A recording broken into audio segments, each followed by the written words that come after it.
Hey there, Sharon Horne-Ellstrom here. Use the 7 why exercise. I'm going to talk about it in detail. I'm going to give you an example to clarify your intentions and motives before you open your mouth as a way to supersize and grow your business. I'm going to highly recommend that we learn how to use this 7 why exercise, not to understand anything else or anything outside of us or other people or their motives, but to understand our own motives. Because when we understand our intentions and our motives, when it comes to communicating, we communicate in a much more clear fashion that people can relate to. Know, like, and trust shines through all of our communication versus if we're just communicating for the sake of communicating. It also helps us identify what's really going on and why it's really important to us, because that's the position we always want to be coming from. As a leader, as a founder, whatever role you play in your organization, it's important that you communicate in a clear and concise way. Now, intentions and motives, what the heck's the difference?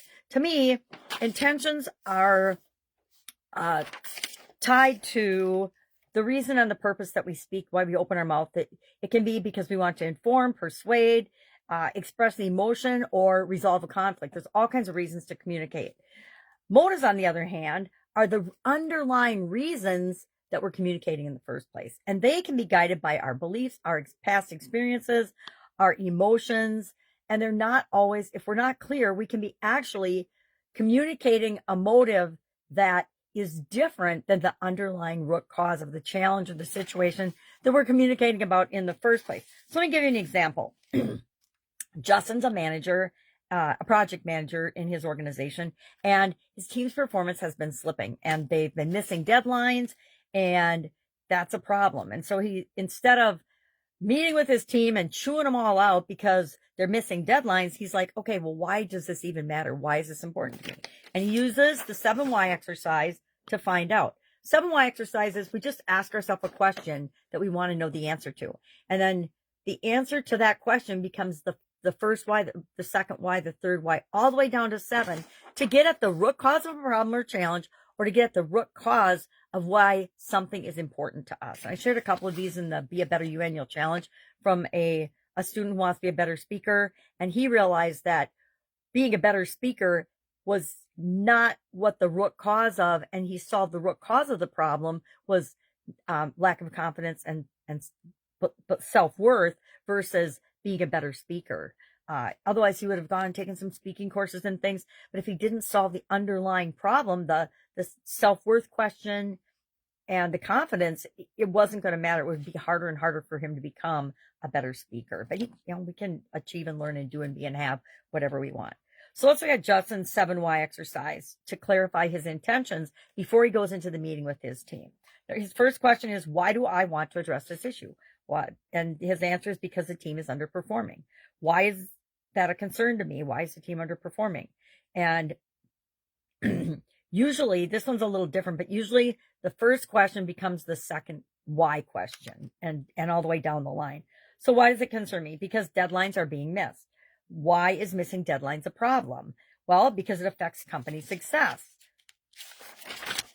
Oh, sorry about the shuffling. 4, why does company success matter to me? Because I want to be seen as an effective leader. Why do I want to be seen as an effective leader? Because I value professional growth. Why is professional growth important? Because I want to provide for my family and feel fulfilled. Why do I want to feel fulfilled? Because it gives my work meaning and purpose. So by the end of this exercise, he realizes that he wants to be a good leader and feel purpose and fulfilled in his role and his job as a team leader, a project manager, and missed deadlines are a deep need for professional development. Those are the things that are really driving him, not that they're missing deadlines. Although missing deadlines for projects, for project managers, is a big deal, and it has to be addressed. But he's going to communicate to his team more from an empathetic, positive perspective in terms of how can I help than beating them up and reprimanding them for not meeting deadlines. He wants to help them solve the problem of why are we not meeting deadlines? This is crucial and critical to our team's success. That's a very different way to go into a conversation and a team meeting than beating everybody up because they're missing deadlines, right? I don't know. I think we all have been in both those situations. We know they feel very, very differently. So they're, of course, going to feel very differently for our team.